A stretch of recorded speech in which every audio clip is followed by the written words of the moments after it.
চিন্তা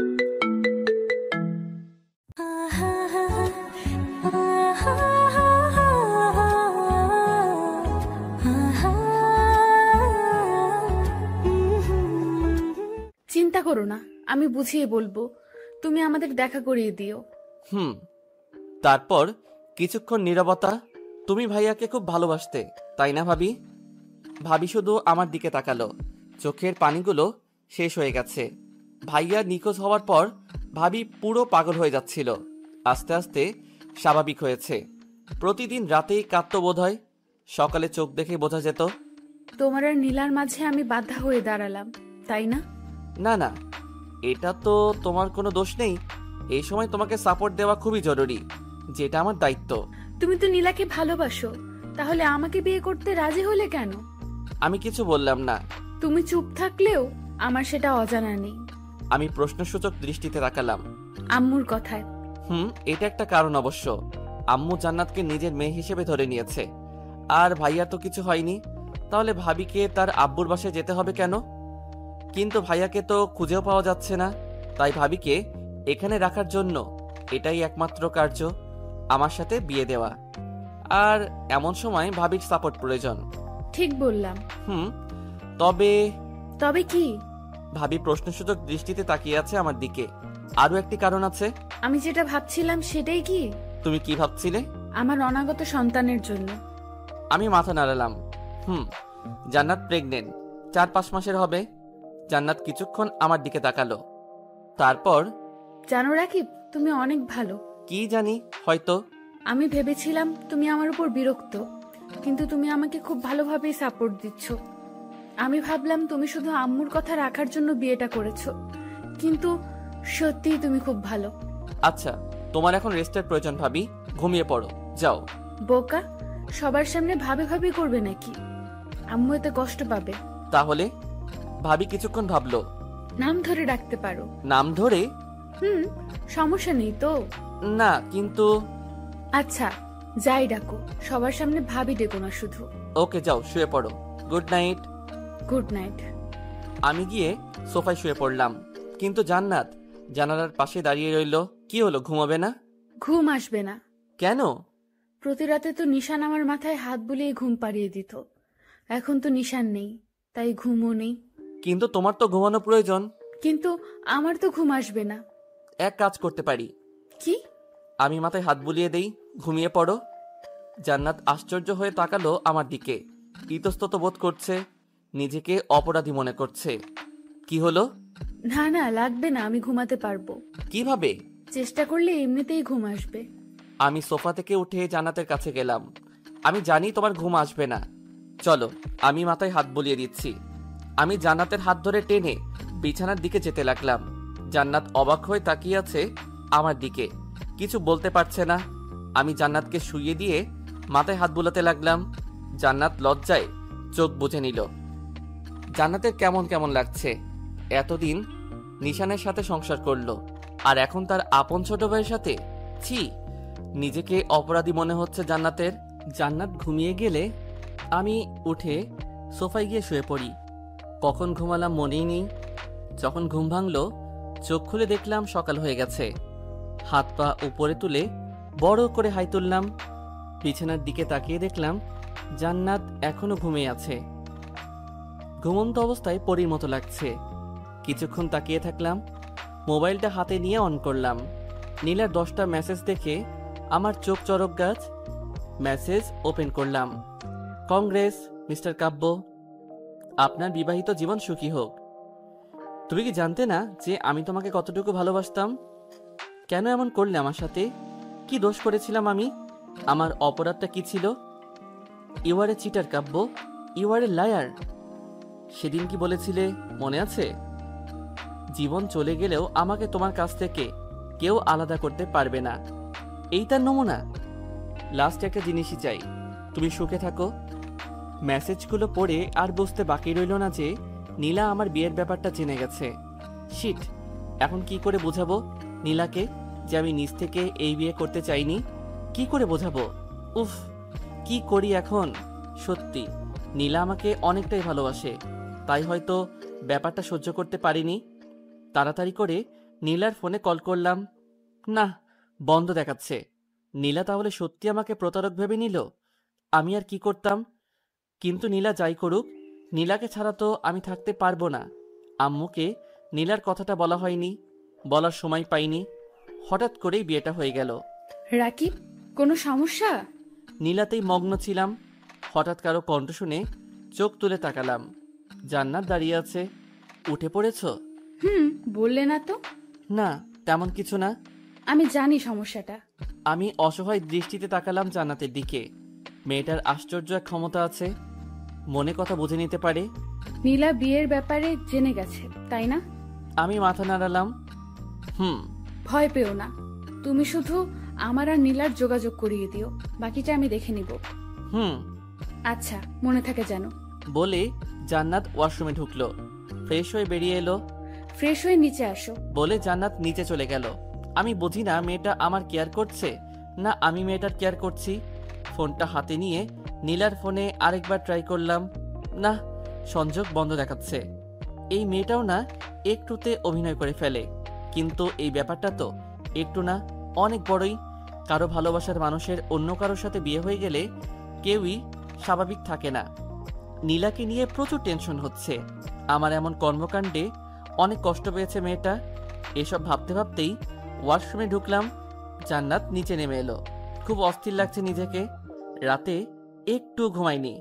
ভেবেছিল আমি ঘুমিয়ে পড়েছি, কিন্তু আমি ঘুমাইনি। কি করে ঘুমাবে জান্নাত? এতদিন যার স্পর্শে ও ঘুমের দেশে তলিয়ে যেত, এখন তো সেই নেই।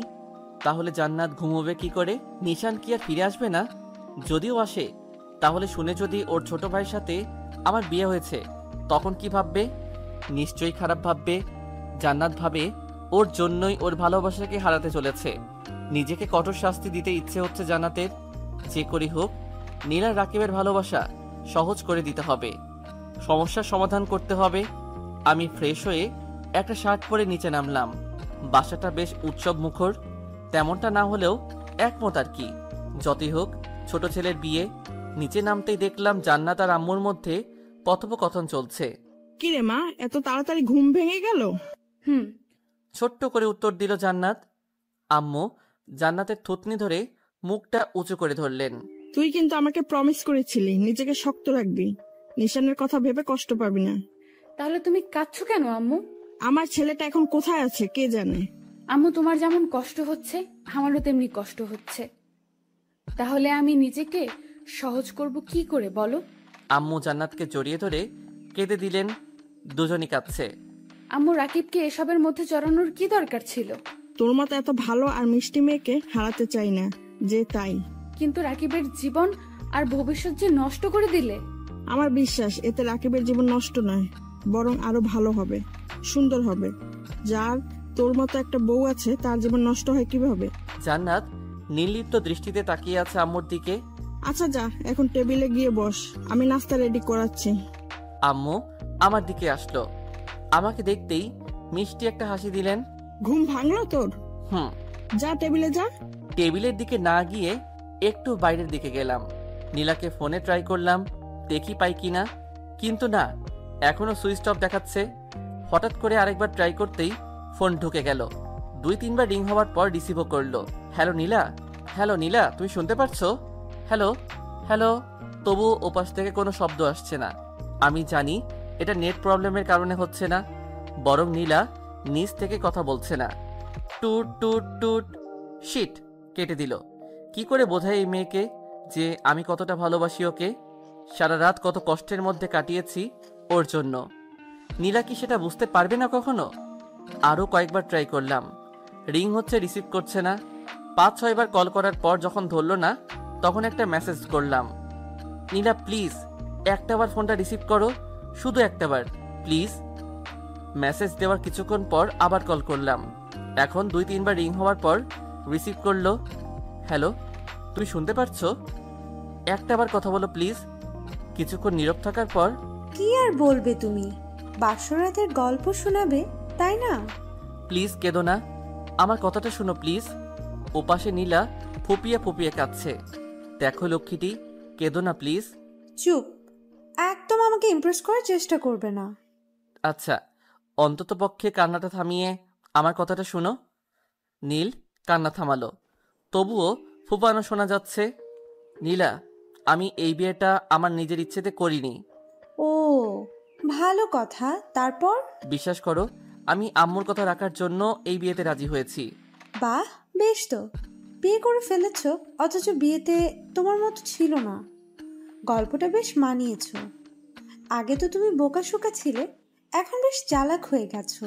বিশ্বাস করো প্লিজ, আমি শুধু আম্মুর কথা রাখার জন্যই বিয়েটা করেছি।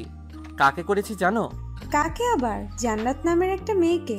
জান্নাতকে জানো? কে আবার? তোমার সাথে যার বিয়ে হয়েছে? আরে চুপ করো। নীলা কোনো কথা বলল না, তবে কান্নার বেগ বাড়তেই থাকলো। জান্নাত আমার ভাবি। আমার বিয়েটা ভাবির সাথে হয়েছে। মানে? মানে ভাবি প্রেগনেন্ট, আর ভাইয়া 4-5 মাস থেকে নিখোঁজ। এই সময় ভাবিকে সাপোর্ট দেওয়া জরুরি। ভাইয়ার নিখোঁজ হওয়ায় ভাবি একেবারে ভেঙে পড়েছিল। তাই আম্মু আমাকে বিয়ের কথা বললে আমি মানা করতে পারিনি। মানা করতে চেয়েছিলাম, কিন্তু আম্মু কোনো কথা বলতে নিষেধ করেছিল। জান্নাতের সাপোর্টের জন্য তোমার আম্মু তোমাকেই বেছে নিল, আর কাউকে পেল না? আর তুমিও থই থই করে বিয়ের জন্য রাজি হয়ে গেলে? নীলা, বোঝার চেষ্টা করো, আমি আম্মুর চাপে বিয়েটা করেছি। সেটা তো বুঝলাম, কিন্তু কাল রাতে যে তোমাদের বাসর রাত ছিল। আরে চুপ করো, কিসের বাসর রাত? তার মানে তোমাদের মাঝে কিছু হয়নি? না। আমি বিশ্বাস করি না। তোমরা ছেলেদের সামনে একটা বিয়ে করা বউ থাকবে আর তোমরা কিছু করবে না, এটা অসম্ভব। আচ্ছা, তোমার যদি বিশ্বাস না হয় তাহলে তুমি জান্নাতের সাথে দেখা করতে পারো। না মানে? কাল তোমার সময় হবে? যদি সময় থাকে তাহলে কফি শপে এসো, জান্নাতের সাথে মিট করলেই বুঝতে পারবে। আচ্ছা, এখন রাখি। ফোনটা কেটে দিলাম। যাক, এখন একটু শান্তি পাচ্ছি। নীলার সাথে কথা বলতে পারলাম। ঘরে ঢুকে দেখলাম জান্নাত দাঁড়িয়ে আছে, আর কয়েকজন প্রতিবেশী আন্টি বসে আছেন। এরা এখানে কেন? কি মতলবে এসেছে কে জানে। তোমার কপাল ভালো, এক ভাইকে খাওয়ার পর তার ছোট ভাইকে বর হিসেবে পেয়ে গেছো। এমন অলক্ষণে মেয়ে আমি জীবনে দেখিনি। নিজের স্বামীর মৃত্যু ডেকে আনলো, আর এখন আবার অন্যজনের বউ হয়ে আছে। তাদের কথা শুনে রাগে আমার মাথায় আগুন জ্বলছে। এদের এগুলো ছাড়া আর কোনো কাজ নেই নাকি? ভাইয়া নিখোঁজ, এতে জান্নাতের কি দোষ? আর জান্নাত তো এই বিয়ে করতে চাইনি, আম্মুই ওকে প্রমিস করিয়ে বিয়েতে রাজি করিয়েছে। এইসব মেয়েদের এই একটাই কাজ, এক ভাইকে শুষে নিয়ে এখন আবার আরেক ভাইয়ের ঘাড়ে চেপে বসেছে। আমি জান্নাতের দিকে তাকালাম। মেয়েটা নিশ্চুপ হয়ে দাঁড়িয়ে আছে, চোখ দিয়ে টপ টপ করে পানি পড়ছে। পাশে আম্মুও নেই। আমি এগিয়ে গেলাম। কি সমস্যা আপনাদের? হ্যাঁ, আমাদের আবার কি সমস্যা বাবা? এই তো নতুন বউ দেখতে এলাম। একটু আগে কি যেন বলছিলেন? এক ভাইকে শুষে নিয়ে আরেক ভাইয়ের ঘাড়ে চেপে বসেছে। কে কাকে শুষে নিয়েছে? হ্যাঁ, ভাইয়া নিখোঁজ, এতে জান্নাতের কি দোষ? আর ও অলক্ষণে হলো কিভাবে? ওর কারণেই কি ভাইয়া নিখোঁজ হয়েছে নাকি? ভাইয়া নিখোঁজ হয়েছে, এখানে জান্নাতের দোষ কোথায় খুঁজে পেলেন আপনারা? আমি চিৎকার দিয়ে বলছিলাম কথাগুলো। আমার চিৎকারে সবাই এসে উপস্থিত হলো। এরকম মেয়েকে তো অপয়াই বলা ঠিক। স্বামীর নিখোঁজ হওয়ার 3-4 মাস হতে না হতেই অন্য আরেকজনকে বিয়ে করে বসলো। কি খারাপ স্বভাবের মেয়ে এরা। চুপ করুন, আর একটা খারাপ শব্দ বলবেন না জান্নাতকে। বিয়েটা ওর ইচ্ছেতে হয়নি, আম্মুর ইচ্ছেতে হয়েছে। আম্মু ওকে প্রমিস করিয়ে বিয়েতে রাজি করিয়েছেন। না হয় মীরা এই বিয়েতে রাজি হতো না। এমন মেয়েকে আপনারা অপয়া বলছেন যে স্বামীর নিখোঁজ হওয়ার খবরে দিনে 2-3 বার জ্ঞান হারিয়েছে। এমন মেয়েকে আপনারা অলক্ষণে বলছেন যে গর্ভে সন্তান থাকা সত্ত্বেও তার পরোয়া না করে স্বামীর নিখোঁজ শোকে নিজেকে মৃত্যুর দিকে নিয়ে যাচ্ছিল। কেমন মহিলা আপনারা? জান্নাতের মতো পরিস্থিতি যদি আপনার মেয়ের হতো তাহলে এরকম বলতে পারতেন? আমাদের মেয়ে এরকম হতে পারে না। হতে পারে না? তাহলে আপনার মেয়ে বিয়ের 2 মাস পরে ডিভোর্স হয়ে এখন ঘরে বসে আছে কেন? এই আপনার মেয়ের ভালো নমুনা? সবাই তখন চুপ। জান্নাত আমার দিকে অপলক অবাক দৃষ্টিতে তাকিয়ে আছে। আমি জান্নাতের হাত ধরে উপরের দিকে টেনে নিয়ে যেতে লাগলাম। চলো জান্নাত। কয়েক সিঁড়ি উঠে আমি আম্মুর দিকে তাকিয়ে বললাম, ওনাদের যেন আর বাড়ির আশেপাশেও না দেখি। বলে রুমের দিকে পা বাড়ালাম। যাওয়ার সময় আম্মুর চোখের দিকে তাকিয়ে দেখলাম আম্মুর চোখে পানি চিকচিক করছে। এটা হয়তো আনন্দ অশ্রু। জান্নাতকে নিয়ে রুমে আসলাম। রাগ এখনো আমার মাথায় চড়ে আছে। জান্নাত আস্তে আস্তে আমার কাছে এলো। খামোখা আন্টিদের সাথে ঝগড়া করলে কেন? ওরা তো ঠিকই বলেছিলেন। চুপ। কি ঠিক বলছিল ওরা? হ্যাঁ, এই যে আমি অলক্ষণে, অপয়া। একদম চুপ। এরকম কথা আর মুখ আনলে মুখ সেলাই করে দিব। কে বলেছে তুমি ওরকম? যত সব আজগুবি কথাতে বিশ্বাস করো তোমরা মেয়েরা। জান্নাত কিছুক্ষণ আমার দিকে তাকিয়ে থাকলো। তুমি আসলেই ভালো। জানি আমি। সকালের নাস্তাও তো করনি। তুমি বসো, আমি নাস্তা নিয়ে আসছি। একটু নড়বে না, আজ থেকে তোমার কাজ করা বন্ধ। মানে? হ্যাঁ, তুমি বসো, আমি নাস্তা নিয়ে আসছি। জান্নাত বসে বসে ভাবতে লাগলো, রাকিব আসলে খুব ভালো, খুব ভালোর থেকে আরো বেশি ভালো। বোঝাই যাচ্ছে খুব কেয়ার নিবে জান্নাতের। এই মুহূর্তে জান্নাতের নিশানের কথা মনে পড়ছে। এখন যদি নিশান থাকতো তাহলে কত কিছুই না করতো। জান্নাত প্রেগনেন্ট শুনলে খুশিতে আটখানা হয়ে যেত। জান্নাত পেটে মাথা লাগিয়ে বাবুর সাথে কথা বলতো, কত পাগলামি করত। যদিও জান্নাতের বাবুটা এখনো অনেকটাই ছোট, যার শুধুমাত্র অস্তিত্বই আছে। আমি নিচে আসলাম। নাস্তা নিয়ে উপরে উঠতে যেতেই আম্মু বলল, এমন ভাবেই মেয়েটার পাশে থাকিস, হারিয়ে যেন না যায় মেয়েটা। অপ্রস্তুত হাসি দিলাম। রুমে এসে দেখলাম জান্নাত কি যেন ভাবছে। উফ, তুমি আবার চিন্তায় মগ্ন? তোমার না চিন্তা করা মানা? জান্নাত আমতামতা করে বলল, আসলে কোনো আসলে টাসলে নাই, এখন খাওয়া শুরু করো। জান্নাতের মুখের দিকে এগিয়ে দিল খাবার। জান্নাত তাকিয়ে থাকলো আমার দিকে। কি হলো নাও? জান্নাত কিছু না বলে খাবারটা মুখে নিল। জান্নাতকে খাইয়ে দিতে লাগলাম, আমি নিজেও খেতে লাগলাম। নীলা তোমার সাথে দেখা করতে চাই, সকালে কথা হয়েছিল। জান্নাত খাচ্ছিল, খাওয়া বন্ধ করে দিল। আমার দিকে তাকালো। ও কখন? কাল বিকেলে। ও। নীলার কথাটা শুনে জান্নাতের বুকটা কেমন ফাঁকা ফাঁকা মনে হলো। জান্নাত ভাবলো রাকিবও কি হারিয়ে যাবে ওর কাছ থেকে? পরক্ষণেই আবার ধিক্কার দেয় নিজেকে। কি ভাবছি এসব আমি? রাকিবের প্রতি দুর্বল হয়ে যাচ্ছি না তো? না না, এটা কি করে হয়? নিশান ছাড়া কাউকে ভালোবাসতে পারবো না আমি।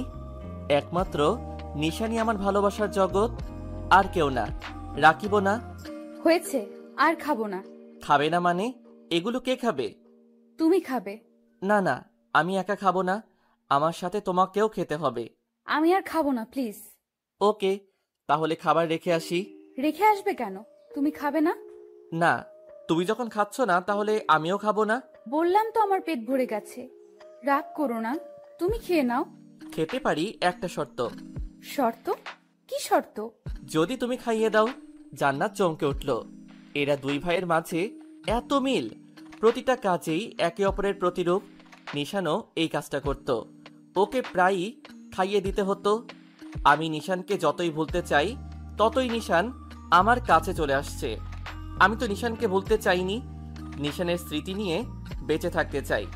কিন্তু আম্মু তো আমাকে প্রমিস করিয়েছে যেন আমি নিশানকে ভুলে যাই, রাকিবকে আপন করে নেই। কিন্তু কি করে করব এটা? আমি নিশানকেই ভালোবাসি, আর রাকিব তো নীলাকে ভালোবাসে। আমি জানি নিশান ফিরে আসবে খুব তাড়াতাড়ি। আচ্ছা লাগবে না, আমি যাচ্ছি। আমি উঠে চলে আসছিলাম, এমন সময় জান্নাত আমার হাত ধরে নিল। না না, বসো, আমি দিচ্ছি খাইয়ে। আমি জান্নাতের দিকে তাকালাম। জান্নাতও আমার দিকে তাকিয়ে আছে, হাত ধরে আছে বলে লজ্জা পেল। হাত ছেড়ে দিয়ে নিচের দিকে তাকিয়ে নাস্তাগুলো ওর কাছে নিল। না লাগবে না, তুমি শুয়ে বিশ্রাম করো, তোমার যখন ভালো লাগছে না তখন খাইয়ে দেওয়ার প্রয়োজন নেই। আমি কি বললাম নাকি যে আমার ভালো লাগছে না? না বলনি, তবে আমি বুঝতে পেরেছি যে তোমার ভালো লাগছে না। জান্নাত কিছুক্ষণ নীরব থাকার পর বলল, কথা না বলে বসো, আমি খাইয়ে দিচ্ছি। আমি আর কথা বাড়ালাম না, বসে পড়লাম। জান্নাত খাবার আমার মুখের সামনে তুলে ধরল, আমি খপ করে মুখে ঢুকিয়ে নিলাম। জান্নাত ফিক করে হেসে দিল। জান্নাতের দিকে তাকিয়ে আমিও হেসে দিলাম। একটা কথা বলি? বলো। তোমার ওই ব্যাকাদারটা তো আগে কখনো দেখিনি, হাসলে খুব সুন্দর লাগে তোমাকে। জান্নাত চোখ তুলে তাকালো আমার দিকে।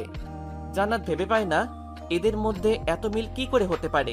এদের ভাবনা একে অপরের ভাবনার সাথে পুরোপুরি মিলে যায় কি করে। নিশান প্রতিবারই আমাকে আমার হাসিটার কথা বলতো, আর ওই ডাক্তার কথাও। আর এখন রাকিবও বলছে।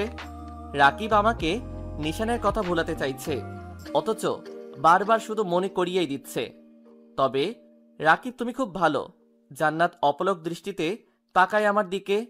জান্নাতে সে কখন থেকে কি যেন ভেবেই যাচ্ছে। এই মেয়েটা শুধু চিন্তাতেই মগ্ন থাকে। ধুর, তোমাকে না বললাম চিন্তা না করতে, তবু সবসময় ভাবুক হয়ে থাকো তুমি। সরি। হইছে, বলা লাগবে না। তুমি যাও, শুয়ে পড়ো। আমি নিচে এগুলো রেখে আসছি। জান্নাত মাথা নাড়িয়ে বলল। আমি রুম থেকে বেরিয়ে নিচে গেলাম। থালা প্লেট রেখে আসলাম রান্নাঘরে। রান্নাঘর থেকে বেরিয়ে দেখলাম আম্মু নিচে আসছে। রাকিব, বলো আম্মু। জান্নাত কোথায়? রুমে শুয়ে আছে। বিশ্রাম নিতে হবে না তাই? বেশ। মেয়েটার খেয়াল রাখিস বাবা, হারিয়ে গেলে কিন্তু পস্তাতে হবে। হাসি দিয়ে বললাম, চিন্তা করো না আম্মু, আমি আছি তো। আম্মু একটা অর্থপূর্ণ হাসি দিল। জান্নাত বালিশে হেলান দিয়ে শুয়ে আছে। জানালার দিকে তাকিয়ে বাহির দেখছে। রাকিব বুঝে নেয় কি করে যে আমি ভাবছি। কি এক আশ্চর্য ক্ষমতা ছেলেটির। না, রাকিবের সামনে আর ভাবা যাবে না, পরে আবার রাকিব রাগ করবে। জান্নাতের এখন নিশানের কথা খুব মনে পড়ছে। কাঁদতেও পারছে না ভয়ে। রাকিব যদি রাগ করে। আবার আম্মুকেও প্রমিস করেছে, কিন্তু ভিতরে ভিতরে পড়ে যাচ্ছে জান্নাত। জান্নাত তার এক হাত পেটের উপর রাখলো, বাবুকে ছুঁয়ে দিচ্ছে। নিশান থাকলে হয়তো এইভাবেই ছুঁয়ে দিত। কোথায় গেল নিশানটা? এতটাই নিষ্ঠুর হয়ে গেল। ও জানে না যে ওকে ছাড়া ওর জান পাখিটা থাকতে পারে না। টপ করে চোখ থেকে 2 ফোঁটা পানি পড়ল। আম্মুর সাথে কথা বলে আমি রুমে এলাম। দেখলাম জান্নাত শুয়ে আছে, পেটে হাত দিয়ে। বাবুটা কি আস্তে আস্তে বড় হয়ে যাচ্ছে? আমার কণ্ঠ শুনে জান্নাত চমকে উঠল, হাত সরিয়ে নিল। লজ্জা পেয়েছে বেশ। আমি গিয়ে বিছানায় বসলাম। বললে না তো? না, এমনি। এমনি কি? এমনি হাত রেখেছিলাম আর কি। আচ্ছা, আমি একটু বাইরে যাচ্ছি, ফিরতে একটু লেট হবে। তুমি বিশ্রাম করো, উঠবে না কিন্তু। জান্নাত মাথা নাড়ালো। আমি রুম থেকে বেরিয়ে আম্মুর রুমে গেলাম। আম্মু, আমি বেরোচ্ছি। কোথায় যাচ্ছিস? একটু দরকার আছে, একটু লেট হবে। আচ্ছা, যত তাড়াতাড়ি পারিস বাড়ি ফিরিস। আমি বেরিয়ে পড়লাম। জান্নাতের খুব ইচ্ছে হচ্ছিল রাকিবকে জিজ্ঞেস করতে কোথায় যাচ্ছে ও, ওকে যেন নিয়ে যায়। জান্নাত বেশ খানিক মাস ধরে কোথাও যায়নি তাই, কিন্তু বলতে পারিনি। আমি বেরিয়ে পড়লাম। নীলার ফোনে কল করলাম। কয়েকবার রিং হওয়ার পর রিসিভ করলো। হ্যালো, কোথায় তুমি? কেন? কোথায় আবার? বাসায় থাকি, বাসায় আছি। আরে, এত কড়া জবাব দিচ্ছ কেন? একটু দেখা করতে পারবে? না, আমার এত সময় নেই। সত্যি নেই? আমার সময় সব সময় থাকে। বোধহয় তোমার সময় নেই। নতুন বর, হয়তো কাজে ব্যস্ত আছো। আরে, এরকম ভাবে কথা বলছো কেন? একটাবার দেখা করো প্লিজ। কোথায়? পার্কে আসতে পারবে? পার্কে কেন? আমরা কি প্রেম করতে যাচ্ছি নাকি? প্লিজ সহজ করে কথা বলো। আচ্ছা, তুমি বলো কোথায় আসবো। তুমি যেখানে বলেছ সেখানেই থাক। ওকে, আসো। কোনো কথা না বলে ফোনটা কেটে দিল। এই মেয়ের এত তেজ আসে কোথা থেকে রে বাবা। আমি পার্কে গিয়ে উপস্থিত হলাম। কিছুক্ষণ অপেক্ষা করার পর নীলা আসলো। কি করছো? ভালো আছো? তোমার মতো অতটা ভালো নেই। মেজাজ খারাপ করো না প্লিজ। এখন তো মেজাজ খারাপ হবেই। তোমার তো বউ আছে, তাহলে আমাকে দিয়ে কি করবে এখন? আমি তো ফেল না। নীলা, তুমি বোঝো না কেন? আমি সত্যি এই বিয়েতে রাজি ছিলাম না। আমি তোমাকে ভালোবাসতাম, আর এখনো বাসি। হ্যাঁ, ভালোবাসো আমাকে? কেন, কোনো সন্দেহ? যদি বলি তুমি এখনই আমাকে বিয়ে করো, পারবে বিয়ে করতে? আমি অবাক হয়ে তাকালাম নীলার দিকে। মেয়েটার মাথায় কি গন্ডগোল পাকছে কে জানে। কি বলছো তুমি এখন? জানতাম পারবে না। যখন তুমি জান্নাতকে ডিভোর্স দিয়ে দেখাবে আর আমাকে বিয়ে করবে, তখনই আমি বিশ্বাস করব তুমি আমাকে ভালোবাসো। তার আগে না। নীলা চলে গেল। আমি অবাক হয়ে তাকিয়ে আছি নীলার যাওয়ার দিকে। দ্বিধায় পড়ে গেলাম, কি করতে পারি এখন। আমি তো রিয়েলি নীলাকে ভালোবাসি, কিন্তু নীলা আমাকে যে পরিস্থিতিতে ফেললো, এখন কি করতে পারি। নীলাকে ভালোবেসেছি সেহেতু বিয়েও করতে হবে। কিন্তু এদিকে জান্নাত, আমার যা মনে হচ্ছে জান্নাতকে আমি একটু স্বাভাবিক করতে পেরেছি, কিন্তু এখন যদি এমন কিছু করি তো জান্নাত ভেঙে পড়বে। যদিও ও আমার জন্য দুঃখ করবে না, তবুও আমি ওর বন্ধু। নীলাকে কি হারিয়ে ফেলবো? না, এটা হতে পারে না। আমি নীলাকে ভালোবাসি, তাই নীলার দেওয়া শর্ত আমি মেনে নিতে রাজি। বাসায় ফিরলাম, খুব কষ্ট হচ্ছে। নীলা এমন করতে পারলো? কি করে বের হই এই গোলকধাঁধা থেকে? একদিকে জান্নাত আমার বিয়ে করা স্ত্রী, একদিকে প্রেমিকা নীলা আমার ভালোবাসা। জান্নাতকে ডিভোর্স দিলে আম্মু আর জান্নাতও কষ্ট পাবে। আম্মুর সিদ্ধান্ত ছাড়া তো কিছুই করতে পারবো না। আর নীলাকে ছাড়া তো আমি অসম্পূর্ণ। বাসায় ফিরে সোজা রুমে গেলাম। জান্নাত রুমে নেই। কোথায় গেল মেয়েটা? বলেছিলাম বিশ্রাম করতে, আর উনি কোথায় যে গেল? আম্মুর রুমের দিকে গেলাম। কিরে, এসে গেছিস? জান্নাত কোথায়? কোথায় আবার? রুমেই আছে, দেখ গিয়ে। পেলাম না তো। ভালো করে খুঁজে দেখ, রুমেই কোথাও আছে মনে হয়। রুমে এসে চারিদিক খুঁজে দেখলাম, কোথাও নেই। বারান্দায় কারো উপস্থিতি টের পাচ্ছি, মনে হয় বারান্দায় আছে। বারান্দায় গিয়ে দেখলাম জান্নাত বারান্দার গ্রিলে হাত রেখে দাঁড়িয়ে আছে, বাহির দেখছে বোধহয়। বলেই গেলাম শুয়ে বিশ্রাম নিতে, আর উনি বারান্দায় দাঁড়িয়ে বাহিরের দৃশ্য অবলোকন করছেন। জান্নাত বারান্দায় দাঁড়িয়ে বাহিরের দিকে তাকিয়ে আছে। অনেকদিন হলো বাহিরটা দেখেনি। আব্বু আম্মু তো বাসায় নিতে চাইছিল, কিন্তু যাইনি। রাকিব আর আমার বিয়ের দিন আম্মু ভিজে ভিজে চোখে তাকাচ্ছিল, তারপর আর আসেনি। বোধহয় মেয়ের এই কষ্ট দেখতে পারবে না বলে আসছে না। রাকিবটা সে কখন গেল, এখনো এলো না। ও পাশে থাকলে ভালোই লাগে, একাকিত্ব গুছিয়ে উঠতে পারি। কত সুন্দর সুন্দর কথা বলে, আমার কত কেয়ার নেয়। রাকিব কি নীলারও এমন কেয়ার নেয়? আমি অনেকক্ষণ ধরে দাঁড়িয়ে আছি, জান্নাত এখনো টেরই পাইনি। কি এত ভাবে মেয়েটা? নেই। আমার কথা শুনে জান্নাত চমকে পিছনে ফিরে তাকালো, অবাক দৃষ্টিতে তাকিয়ে আছে আমার দিকে। জান্নাত খুব বড়সড় শখ খেলো। রাকিব বুঝলো কি করে আমি মনে মনে কি ভাবছি। হ্যাঁ, নেই, তুমি এই জগতে নেই, তুমি এখন ভাবনার জগতে। কি এত ভাবো? আমি কতক্ষণ ধরে দাঁড়িয়ে আছি, তোমার সেদিকে খেয়ালই নেই। জান্নাত আমার কথা শুনে বিষয় যেন কাটিয়ে উঠল। ও, তোমাকে না বলেছিলাম বিশ্রাম নিতে? তাহলে এখানে কি? প্রকৃতি প্রেমী হওয়ার ইচ্ছা আছে নাকি? না, শুয়ে থাকতে ভালো লাগছিল না, তাই এখানে দাঁড়িয়ে বাহির দেখছিলাম। ও, তুমি তো অনেকদিন হলো ঘুরতে যাও না। জান্নাত মাথা নাড়ালো। তাহলে আজ যাবে? কোথায়? ঘুরতে। জান্নাত আমার দিকে তাকিয়ে রইল। কি হলো? যাবে মানে যাবে, মানা করার চান্স নেই। কিন্তু কোনো কিন্তু না, সন্ধ্যায় আমরা ঘুরতে যাচ্ছি, এটাই ফাইনাল। ওকে? না মানে, বললাম তো, আর কোনো কথা নেই, আমার ডিসিশনই ফাইনাল। জান্নাত মাথা নিচু করে দাঁড়িয়ে রইল। দুপুর হয়ে গেছে, লাঞ্চ সেরে নিতে হবে। একটু আগেই না খেলাম সকালের নাস্তা, তো এখন আবার খাবো কি করে? কেন হা করে খাবে? জান্নাত হেসে দিল। তারপর, সন্ধ্যায় যাচ্ছ তো? মানা করতে বারণ করলে তো, তাহলে তো যেতেই হবে, তাই না? Good girl. গুড গার্ল না ছাই? কিছু বললে? না তো। ও, আমি নিচে গেলাম। আম্মু আর রহিমা খালা তখন খাবার রেডি করছে। আব্বু অফিস থেকে বাসায় এসেছে লাঞ্চের জন্য। আমি নিচে যেতেই, কিরে বৌমা কোথায়? উপরে আসছে। ও, তা মেয়েটাকে একটু বাইরে ঘুরিয়ে নিয়ে আই, মনটা ভালো হবে। হ্যাঁ আব্বু, সন্ধ্যায় ঘুরতে যাব ভাবছিলাম। ও, খুবই ভালো কথা। গাড়ি নিয়ে সারা শহর ঘুরে আসিস বৌমাকে নিয়ে।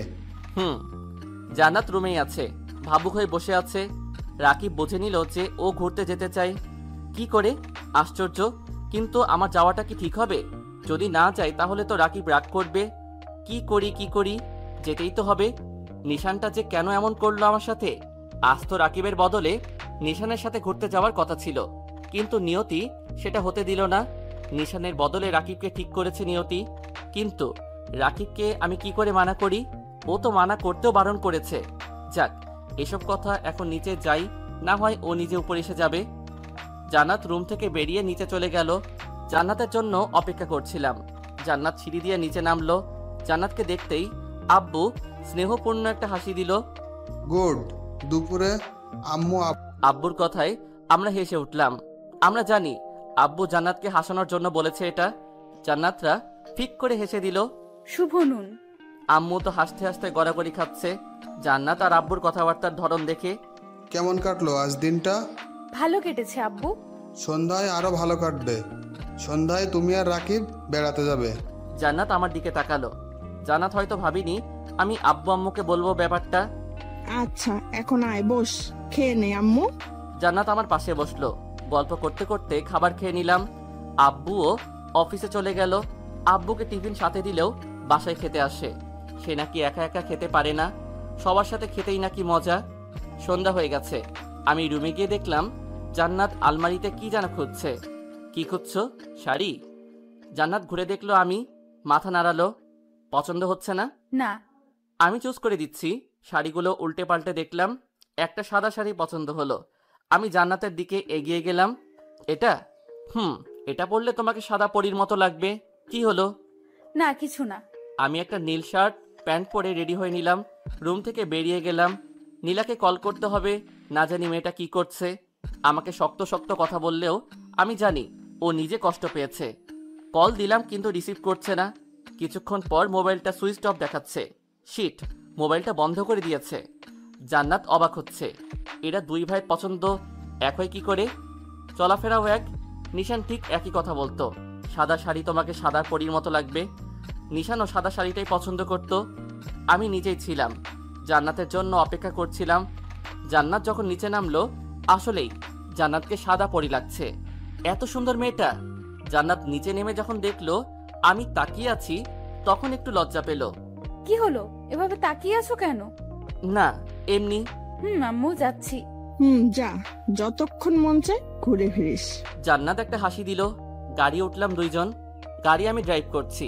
জান্নাত বাইরের দিকে তাকিয়ে আছে, বাইরের দিকটা দেখছে। জান্নাতকে নিয়ে একটা নদীর কিনারায় নিয়ে গেলাম। জায়গাটা তেমন পপুলার না, এমনি জায়গাটা সুন্দর বলে অনেকে এখানে আসে ঘুরতে। খুব সুন্দর পরিবেশ। জান্নাত গাড়ি থেকে নামতেই লাফালাফি শুরু করে দিল, যেন কত বছর পর ঘুরতে আসলো। অনেক ঘোরাঘুরি করলাম, খেলাম। জান্নাতকে খুব খুশি মনে হচ্ছে। এখন যাওয়া যাক, অনেক রাত হয়ে গেছে। চলো। না, আরো কিছুক্ষণ থাকবে। না চলো। গাড়িতে উঠলাম, গাড়ি স্টার্ট করলাম। অনেক পথ এগিয়ে আসলাম। হঠাৎ জান্নাত চেঁচিয়ে উঠল। জান্নাত সামনের সিটে আমার পাশেই বসেছিল। রাকিব, গাড়ি থামাও রাকিব। কি কি হয়েছে? নিশানকে দেখেছি আমি, গাড়ি থামাও রাকিব। ভাইয়ার কথা শুনে আমি গাড়ি থামালাম, গাড়ি থেকে বেরোলাম। জান্নাত পাগলের মতো আচরণ করছে। কোথায় দেখেছো? কোথায়? ওই তো, এদিকে একটা গাড়ি যাচ্ছিল, ওইটাতে দেখেছি। রাকিব, নিশানকে এনে দাও রাকিব। তুমি এখানেই থাকো, আমি আসছি। আমি দৌড় দিলাম, চারিদিকে খুঁজতে লাগলাম। একটা গাড়ি দেখলাম, গাড়ির পিছনে ছুটলাম, কিন্তু নাগাল পেলাম না। দৌড়ে গাড়ির পাশে এলাম। জান্নাত দাঁড়িয়ে আছে, কাঁদছে। রাকিব, নিশান কোথায় রাকিব? তাড়াতাড়ি গাড়িতে ওঠো, তাড়াতাড়ি। গাড়িতে উঠে তাড়াতাড়ি স্টার্ট করলাম। গাড়িটা যেদিকে গেছে সেদিকটা অনুসরণ করলাম, কিন্তু সেদিকে গিয়ে গাড়িটা খুঁজে পেলাম। পাগলের মতো গাড়ি চালাতে লাগলাম। না, পেলাম না, কোথাও দেখা যাচ্ছে না। তুমি ঠিক দেখেছো তো? ভাবি কাঁদতে কাঁদতে বলল। হ্যাঁ, আমি সত্যিই দেখেছি, একটা গাড়িতে ছিল। উফ, খুব বড় ভুল করে ফেললাম। গাড়ির নাম্বারটাও নোট করা হয়নি। ধ্যাত। জান্নাত কেঁদেই যাচ্ছে। কি করে বোঝাই এখন? জান্নাত, তোমার হয়তো ভুল হয়েছে, বোধহয় ভুল দেখেছো। না না রাকিব, আমি সত্যিই নিশানকে একটা গাড়ি ড্রাইভ করে যেতে দেখেছি। তুমি আমার নিশানকে এনে দাও রাকিব, আমার নিশানকে এনে দাও। আমি আলতো করে মীরার মাথায় দিলাম। প্লিজ, তুমি শান্ত হও। তোমার এখন এভাবে উত্তেজিত হওয়া ঠিক না। জান্নাত তবুও কাঁদছে। জান্নাত, ভাইয়া নিখোঁজ, হয়তো কখনো ফিরবে না, না হয়। কিন্তু তুমি কি চাও না ভাইয়ার স্মৃতি ধরে রেখে জীবনযাপন করতে? জান্নাত, বোঝার চেষ্টা করো, তোমার পেটে এখন ভাইয়ার অভিজাত। প্লিজ, তুমি এখন এরকম করো না। জান্নাত ফুপিয়ে ফুপিয়ে কাঁদছে। রাকিব, আমি কি আমার নিশানকে কখনো ফিরে পাবো না? প্লিজ তুমি ফিরিয়ে এনে দাও আমার নিশানকে। হ্যাঁ, পাবে। কোনো একদিন ভাইয়া ঠিকই ফিরে আসবে। এখন বাড়ি চলো প্লিজ। জান্নাত কেঁদেই চলেছে। আমি জোর করে গাড়িতে উঠালাম। তাড়াতাড়ি গাড়ি ড্রাইভ করে বাসায় ফিরলাম। গাড়ির স্টার্ট বন্ধ করে জান্নাতকে ডাকলাম। জান্নাত, জান্নাত, জান্নাত, এই জান্নাত। কোনো কথাই বলছে না। আমি ভয় পেয়ে গেলাম। পানির বোতল থেকে হাতে পানি নিয়ে জান্নাত ছিটিয়ে দিলাম। আস্তে আস্তে চোখ খুলল। রাকিব, রাকিব নিশান কোথায়? রাকিব নিশান কোথায়? তুমি কান্না থামাও প্লিজ, এমন করে কেঁদো না। আমরা বাসায় ফিরে এসেছি, চলো বাসায় চলো। না না, আমার নিশানকেই চাই, আমার নিশানকে এনে দাও। তুমি জানো না আমি নিশানকে ছাড়া বাঁচবো না। জোরে জোরে কান্না আরম্ভ করলো। জান্নাতকে জোর করে ধরে আমি গাড়ি থেকে নামালাম। বারবার কান্নায় ভেঙে পড়ছে। ওর মাথা আমার বুকে আছড়ে পড়ছে। মেয়েটাকে কি করে বোঝাই? এই সময় এত চাপ সৃষ্টি ভালো না। জান্নাতকে নিয়ে দরজার কাছে গিয়ে কলিং বেল টিপলাম। আম্মু দরজা খুলল। জান্নাতকে কাঁদতে দেখে হকচকিয়ে গেলেন। এ কি জান্নাতের এই অবস্থা কেন? জান্নাত কাঁদছে কেন রাকিব? আম্মু, আগে জান্নাতকে নিয়ে রুমে যাও, পরে আমি সব বলছি। আম্মু জান্নাতকে ধরে নিয়ে গেল রুমে, পিছনে পিছনে আমিও গেলাম। আম্মু বিছানায় শুইয়ে দিল জান্নাতকে। জান্নাত কাঁদতে কাঁদতে অস্থির হয়ে যাচ্ছে। আমি পাশে গিয়ে বসলাম। জান্নাতের মাথায় হাত বুলাতে বুলাতে বললাম, শান্ত হও প্লিজ, আর কেঁদো না, এরকম করো না তুমি। জান্নাত তবুও কাঁদছে। আম্মু তুমি যাও, আমি জান্নাতকে ঘুম পাড়িয়ে আসছি। আম্মু জান্নাতের মাথায় হাত বুলিয়ে চলে গেলেন। আমি জান্নাতের মাথায় হাত বুলাতে লাগলাম। জান্নাত কাঁদছে তো কাঁদছেই, চোখ বন্ধ করো, চোখ বন্ধ করো প্লিজ। আমি নিজে জান্নাতের চোখ বন্ধ করালাম, মাথায় হাত বুলিয়ে দিতে লাগলাম। আমি স্পষ্ট দেখতে পাচ্ছি জান্নাত ফোপাচ্ছে। অনেকক্ষণ মাথায় হাত বুলিয়ে দিলাম। মেয়েটা ঘুমিয়ে পড়েছে, কাঁদতে কাঁদতে ক্লান্ত হয়ে গেছে। আমি আলতো করে উঠে পড়লাম, লাইট নিভিয়ে নিচে গেলাম। আম্মু পায়চারি করছে, আমাকে দেখেই এগিয়ে এলো। রাকিব, রাকিব, জান্নাতের কি হয়েছে? আম্মু জান্নাত ভাইয়াকে দেখেছে। আম্মু ধরপড়িয়ে তাকালো আমার দিকে। সত্যি? কোথায় আছে এখন? আমার ছেলে ভালো আছে তো? আম্মু তুমি শান্ত হও, কাঁদছো কেন? কোথায় দেখছিস তোমরা? নিশান এখন কোথায় আছে? তুই ওকে বাড়িতে নিয়ে আসিসনি কেন? আর ও বাড়িতে আসেনি কেন? আম্মু আম্মু শান্ত হও, ভাইয়াকে আমি দেখিনি। জান্নাতি আমাকে বলল যে পাশের একটা গাড়িতে ভাইয়া ছিল। আমিও চারিদিকে গাড়িটিকে খুঁজতে লাগলাম, কিন্তু কোথাও পেলাম না। আম্মু কেঁদে দিল। আমার ছেলেটা এখন কোথায় আছে কে জানে? যেখানেই থাকুক না কেন, আল্লাহ যেন তাকে সুস্থ রাখেন। আমি আম্মুকে জড়িয়ে ধরে সান্ত্বনা দিলাম। আম্মু, জান্নাত যখন দেখেছে ভাইয়াকে, তখন ভাইয়া এই শহরেই কোথাও আছে। তুমি চিন্তা করো না, আমরা খুঁজে বের করব ভাইয়াকে। আম্মু মাথা নাড়ালো, তবে কেঁদেই যাচ্ছে। আমি তো আম্মুকে সান্ত্বনা দিলাম, কিন্তু ভাইয়াকে এখন খুঁজবো কোথায়? কোথায় আছে ভাইয়া? এখন রুমে চাই, জান্নাতকে গিয়ে দেখে আসি মেয়েটা কি করছে কে জানে। রুমে গিয়ে দেখলাম জান্নাত এখনো ঘুমিয়ে আছে, কাচুমাচু হয়ে শুয়ে আছে।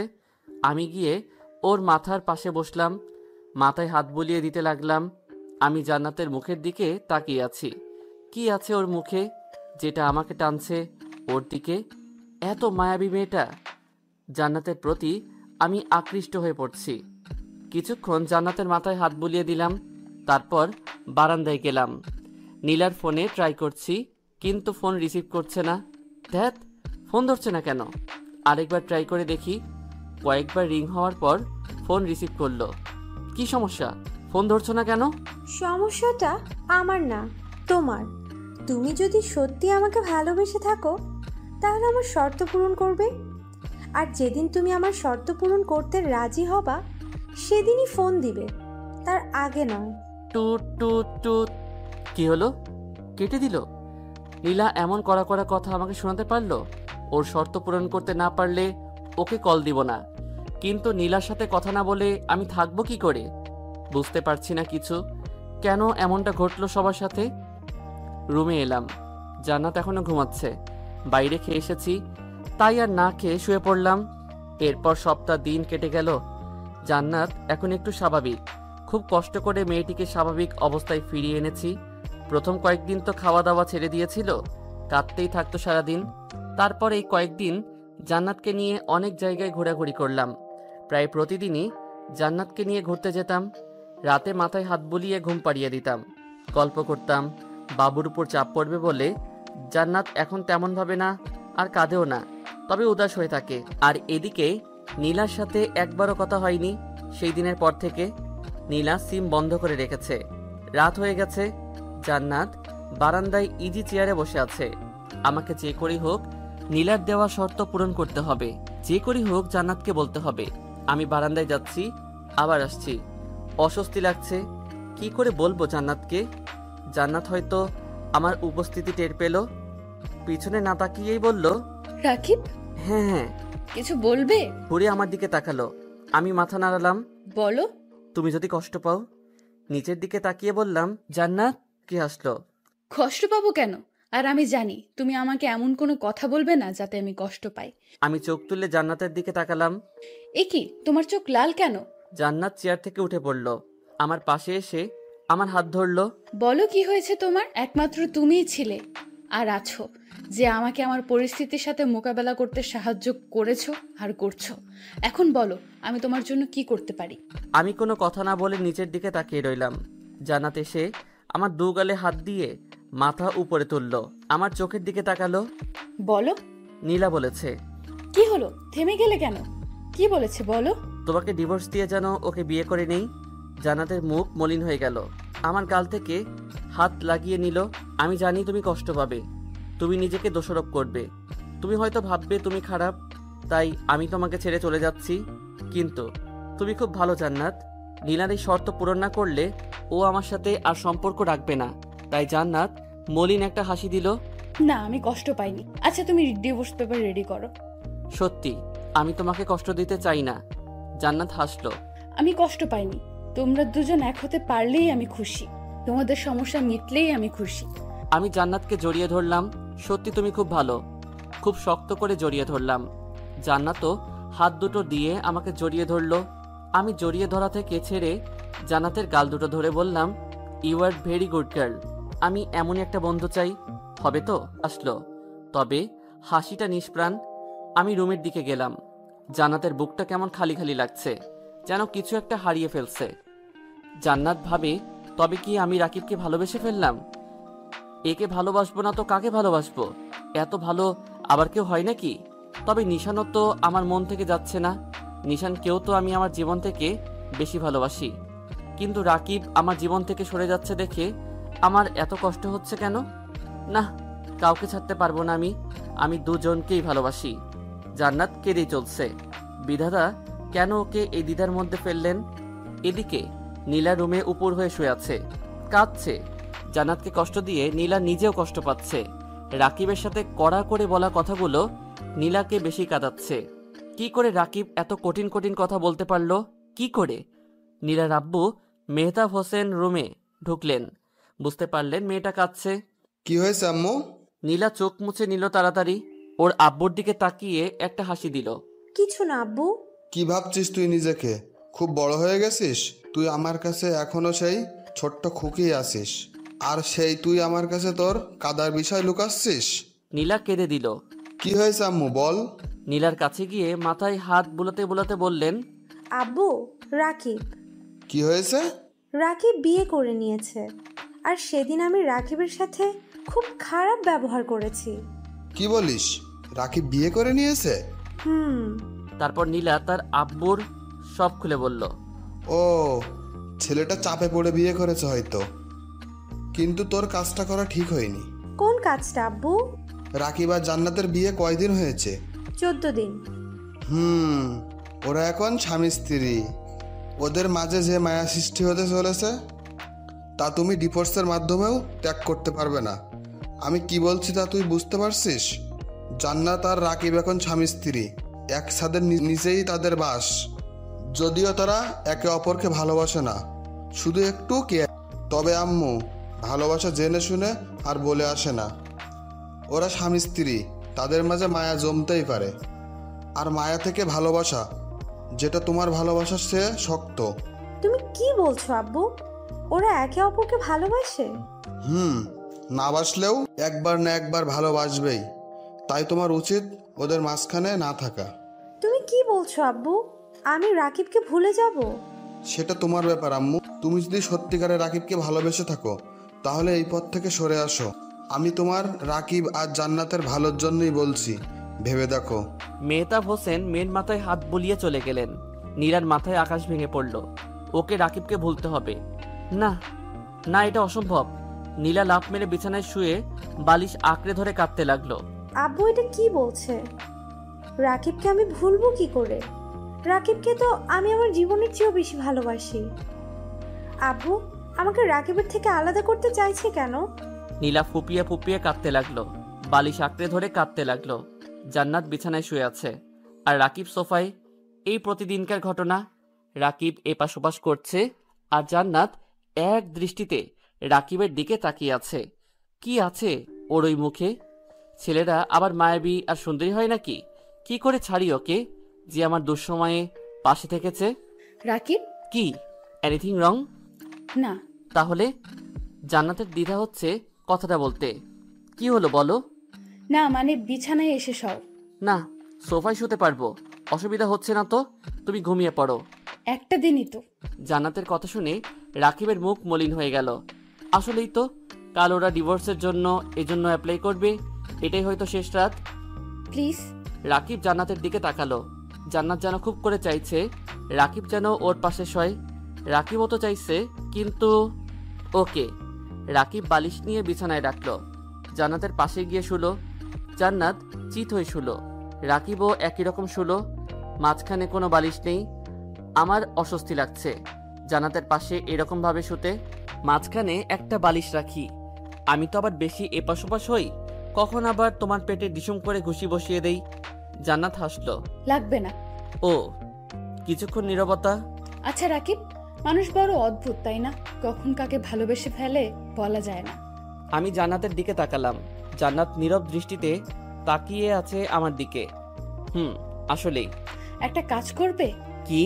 আমার পেটে একবার হাত রাখবে? আমি চমকে উঠলাম, অবাক বিষয় নিয়ে জান্নাতের দিকে তাকালাম। জান্নাতের দৃষ্টি বরাবরের মতোই শান্ত। মেয়েটা এমন কেন? আমাকে অবাক করিয়ে দিল, অথচ নিজে একেবারেই শান্ত। কি হলো? না মানে? একবারই তো। তোমার ভালো না লাগলে না থাক, শুধু একটা জিনিস অনুভব করিয়ে দিতে চাই তোমাকে, আর আমিও কি অনুভব করতে চাই। প্লিজ একটা বার হাত রাখো। নিরীহ দৃষ্টিতে তাকালো আমার দিকে। এখানে নেই কোনো লোভ আর পাপ, নিষ্পাপ একটা মেয়ে যেন জান্নাত। আচ্ছা। প্লিজ। জান্নাত সোজা হয়ে শোয়া, চোখ বন্ধ করে নিল। জান্নাত পেটটা আস্তে আস্তে বড় হচ্ছে। এখানে রয়েছে একটা দেহের অস্তিত্ব। আমি কাঁপা কাঁপা হাতটা এগিয়ে নিলাম। হাত প্রচুর কাঁপছে, আমি প্রায় ঘামছি। অবশেষে হাত রাখলাম। জান্নাত জোরে একটা শ্বাস নিল, যেন কিছু অনুভব করছে আমার স্পর্শ, আর আমি অনুভব করছি একটা অস্তিত্ব। আমি দিকে তাকালাম, চোখ বন্ধ করে আছে, আর মুখমণ্ডলে যেন মায়া ছড়িয়ে পড়েছে। একটা নেশা বোধ হচ্ছে, হারিয়ে যাচ্ছি জান্নাতের মায়াবী মুখে। জান্নাত চোখ খুলে আমার দিকে তাকালো। কিছু অনুভব করছো? কি? একটা অস্তিত্ব, যেটা আস্তে আস্তে বেড়ে উঠেছে। খুব ভালো লাগছে। তাহলে আর কিছুক্ষণ রাখো আর অনুভব করো। হাসলাম। জান্নাত হাতটা আমার মাথায় নিয়ে এলো, চুল বিলি কেটে দিতে লাগলো। কাল কটায় যাচ্ছি? একজন লয়ারের কাছে যেতে হবে বিকেলে। পেট থেকে হাত সরিয়ে নিলাম। এখন ঘুমাও, মাথায় হাত বুলিয়ে দিচ্ছি। আচ্ছা। জান্নাতের চুলগুলোতে হাত বুলিয়ে দিতে লাগলাম। বাতাসে চুলগুলো উড়ে এসে আমার মুখে পড়ছে, মিষ্টি একটা ঘ্রাণ। জান্নাত আস্তে আস্তে চোখ বন্ধ হয়ে গেল। আমিও ঘুমানোর প্রস্তুতি নিলাম। ঘুমিয়ে পড়লাম। ঘুম ভেঙে গেলে চোখ খুলে দেখলাম সকাল হয়ে গেছে। পাশে হাত দিয়ে দেখলাম জান্নাত বিছানায় নেই। গেল কোথায়? আমি উঠে বসলাম। এমন সময় দরজা ঠেলে রুমে ঢুকলো জান্নাত। Good morning. কফি? এগিয়ে এসে কফির মগ টেবিলে রাখলো। আমি ভ্রু কুচকালাম। তুমি রান্নাঘরে গিয়েছিলে? এমনি শুধু গিয়েছিলাম, আম্মু কফি বানিয়ে দিল তোমার জন্য। একা একা নিচে যাওয়ার কি দরকার, যদি কোনো অঘটন ঘটে? আরে কিচ্ছু হবে না, এত ভেবো না তো। উনি জানেন কিচ্ছু হবে না। চুপটি করে এখানে বসো। আমিও ওয়াশরুম থেকে আসছি। ওয়াশরুমে গিয়ে ফ্রেশ হয়ে নিলাম, এসে কফি খেয়ে নিলাম।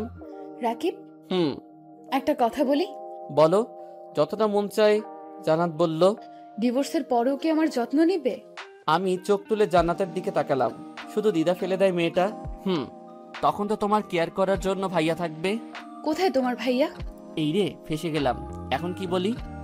না মানে তুমি যখন দেখেছো তখন এখানেই কোথাও আছে, খুব তাড়াতাড়ি বের করে দিবে। আব্বু খোঁজার জন্য লোকজন পটিয়ে দিয়েছে বিভিন্ন জায়গায়। ভুল কিছু বলে ফেললাম? না। তাহলে উদাস কেন? এমনি। সকালের খাবার জান্নাতকে খাইয়ে দিলাম। আস্তে আস্তে বিকেল গড়িয়ে এলো। জান্নাত রেডি, আমিও রেডি। আম্মুকে বেরোনোর কথা বলে বেরিয়েছি। আমি নিশ্চুপ গাড়ি চালাচ্ছি। জান্নাত তো গাড়ির বাইকের দিকে তাকিয়ে আছে, তবু প্রতিদিনের মতো উৎফুল্ল নয়। আমি মোবাইল নিয়ে নীলাকে ফোন কল করলাম। প্রথমবার রিসিভ করলো না, পরে নিজেই ফোন করলো। হ্যালো নীলা। আমি ডিসিশন নিয়ে নিয়েছি। কি? জান্নাতকে নিয়ে এখন একজন লয়ারের কাছে যাচ্ছি ডিভোর্সের অ্যাপ্লাই করার জন্য। আমি জান্নাতের দিকে তাকালাম। জান্নাত গাড়ির বাইরের দিকেই তাকিয়ে আছে। তো মানে তুমি খুশি না? না, তোমার মতো ছেলেকে আমি ভালো না বাসলেই খুশি হতাম। মানে কি বলছো এসব? কেন, ভুল কিছু বললাম নাকি? তুমি কি ভেবেছো আমি কচি খুকি যে কিছু বুঝি না? তোমরা স্বামী স্ত্রী এক ছাদের নিচে থাকো, তোমাদের মাঝে কিচ্ছু হয়নি, এটার কোনো গ্যারান্টি আছে?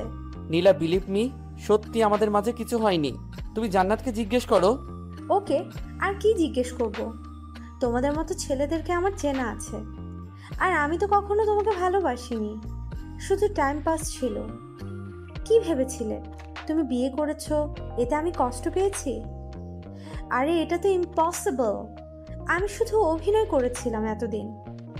এখন তো তুমি বিবাহিত, আর আমার আপদ বিদায়। নীলা, তুমি এতটা নিচে নামতে পারলে? আরে রাখ তোর ডায়লগ, নীলা সব পারে। নীলা তুমি। আরে ফোন রাখ। টু টু টু কেটে দিল। আমি কাঁদছি না, নীলা আমার সাথে এরকম প্রতারণা করলো। ঠাস করে গাড়ির দরজা খুলে বাইরে বেরোলাম। নিজের চুল নিজে ছিঁড়তে ইচ্ছে করছে। ফোনটা আছাড় মারলাম। জান্নাত হকচকিয়ে গেল। নীরব পাঠকও মুহূর্তের মধ্যে কি ঘটে গেল বুঝতে পারছে না। বাইরে বেরোলো, আমার কাছে এসে আমার গাল দুটো ধরে ওর চোখের দিকে করলো। কি হয়েছে রাকিব? হঠাৎ কি হলো তোমার? আমি ফুপিয়ে ফুপিয়ে কাঁদতে লাগলাম। তুমি কাঁদছো কেন রাকিব? কি হয়েছে তোমার? জান্নাত ভাঙা ভাঙা গলায় বলল। জান্নাত তো কেঁদে দিয়েছে। জান্নাত, নীলা। কি হয়েছে নীলার? নীলা আমাকে ধোঁকা দিয়েছে, আমার সাথে প্রতারণা করেছে। আমি কান্না ভেঙে পড়লাম। জান্নাতকে জড়িয়ে ধরলাম। জান্নাত আমাকে শক্ত করে আঁকড়ে ধরলো। তুমি কেঁদো না প্লিজ, কেঁদো না। কেঁদেই চলছি, নিজেকে মানিয়ে নিতে পারছি না। জান্নাত আমাকে সান্ত্বনা দিচ্ছে বারবার। জান্নাত গাড়ির ড্রাইভারকে ফোন করে আসতে বলল। ড্রাইভার এসে পড়লে জান্নাত আমাকে গাড়িতে তুলে নিল, ওর কাঁধে মাথা চেপে ধরলো। কেঁদো না প্লিজ, শান্ত হও। বাড়ি ফিরলাম। ড্রাইভার ভাই আমাকে ধরে রুমে নিয়ে গেল। আমার ভেঙে পড়া দেখে আম্মু পাগল প্রায়। জান্নাত এসে আমাকে বারবার জড়িয়ে ধরে সান্ত্বনা দিতে লাগলো। আম্মু এসে বারবার জিজ্ঞেস করতে লাগলো কি হয়েছে। জান্নাত আম্মুকে সব বলল। আম্মু বাকরুদ্ধ হয়ে গেল। খুব বড় খারাপ কাজ করে ফেলেছেন ওনার সাথে। সন্ধে হয়ে গেছে। আমি মেনে নিতে পারছি না যে নীলা আমার সাথে এরকম করতে পারলো। আমি খুব কষ্ট হচ্ছে। জান্নাত বারবার আমাকে সান্ত্বনা দিচ্ছে। জান্নাত নিজের হাতে খাবার খাইয়ে দিল। রাতে আমার মাথায় হাত বুলিয়ে ঘুম পাড়িয়ে দিল। এখন অনেকটাই স্বাভাবিক আমি জান্নাতের কারণে। জান্নাত নিজেই আমার কেয়ার করে এখন। আম্মু আমার দিকে অপরাধী দৃষ্টিতে তাকালো। সেদিন তোর সাথে খুব খারাপ কাজ করে ফেললাম রে রাকিব। আম্মু প্লিজ, তুমি নিজেকে দোষারোপ করো না। যে চলে যাবে তাকে যেতে দিতে হয়। আর নীলা তো আমাকে ভালোবাসেনি, তাহলে এরকমভাবেই দিনগুলো কাটছিল। এখন মাঝে মাঝে ঘুরতে যাই জান্নাতকে নিয়ে। রাকিব এখন একটু স্বাভাবিক হয়েছে। ছেলেটা একেবারে ভেঙে পড়েছিল, এখন বারান্দায় বসে আছে। আমিও গেলাম। রাকিব, কি? না মানে সেদিন আমরা ডিভোর্সের জন্য যাচ্ছিলাম, তাই না? তো না মানে তুমি তো চাও আমাদের ডিভোর্সটা হোক। সেদিন তো চাইনি, তাহলে? তুমি ডিভোর্স চাও তো কালই যাব আমরা লয়ারের কাছে। রাকিব রেগে গিয়ে উঠে বারান্দা থেকে চলে যাচ্ছিল। আমি জোর করে ধরলাম। প্লিজ তুমি রাগ করো না, আমি তো শুধু। ছেড়ে দাও আমায়, কেউ ভালোবাসে না আমাকে।